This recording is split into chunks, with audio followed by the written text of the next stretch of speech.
Hi everyone, and welcome to this Fan Art Friday video. In this video I want to work on a drawing of the Armoured Titan from Attack on Titan. I did work on a drawing of the Armoured Titan a couple of years ago, just like the Eren Yeager drawing, and I just really wanted to redraw it. I wanted to spend more time on it, put more effort into the line work, and just generally kind of adapt it to the style that I like to use nowadays with the comic panel in the background and that kind of layout. And I've just really been looking forward to working on this one. I love the Attack on Titan series, and the design of the Armoured Titan especially is just awesome with the armour plating and the muscle fibres showing. I was just really looking forward to attempting this and putting lots of detail into those areas. After working on the pencil sketch, for the pen outlines I decided to only use one pen, that pen being the Copic Multiliner SP 0.03mm. It's extremely fine, so it ends up taking a lot longer with this pen, but I'm more than happy to spend that extra time if it means that the lines end up being much smoother. And I love working on these drawings anyway, so spending that extra time is also just really fun. And I opted for a side portrait with a comic panel in the background, and also had a couple of parts of the Titan, his hair and his chin, overlapping the lines. As a simplified way of adding more of a 3D effects to the drawing and just making the Titan really stand out from that background. After working on the outlines, I was really looking forward to working on the colouring, in particular trying out the armour plating. So I started with that first, and in the end I decided that it was a good idea to start with the cool grey markers, using cool grey 1, 3, 5 and 7, and just building up the shades from the lightest to the darkest, adding the darkest shading to the underside of the plating and towards the left side. And then after that I used warm grey markers ranging between warm grey 1, 3 and 5, adding some warmer tones over the top of it and creating some ridges and texturing, kind of like adding some ridges in rock and showing kind of a battle-worn effect, to help show up some of these scratches and these chips in the armour plating.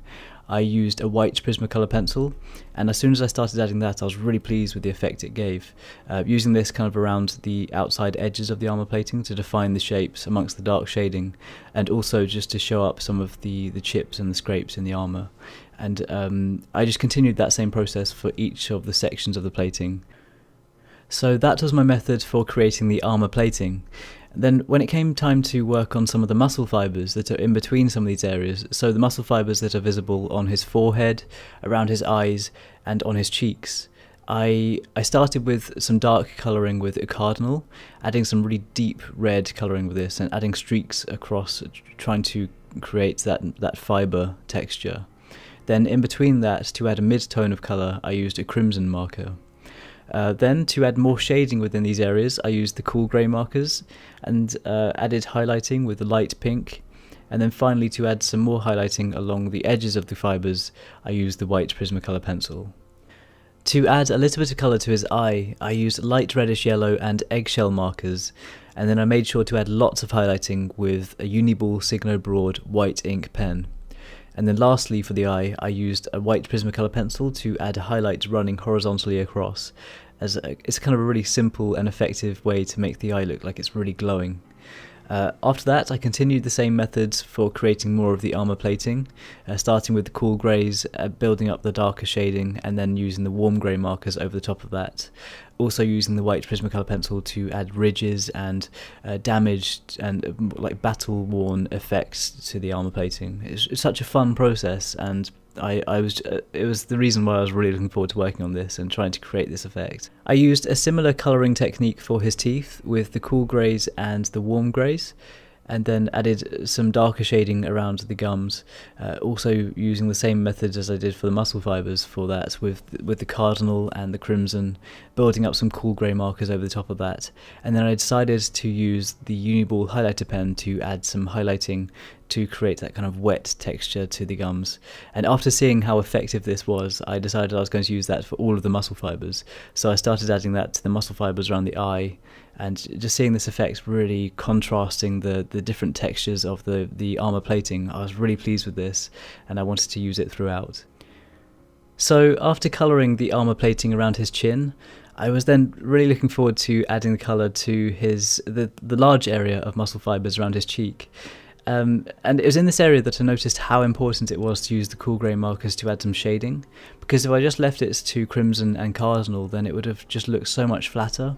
But by using Cool Grey 7 and 5 and even the black Copic marker to add some shading underneath the armour plating, where it's overlapping the fibres, just adding that shading and trying to kind of define the shapes within the fibres, it was so much fun, and I was really pleased with the effect it gave.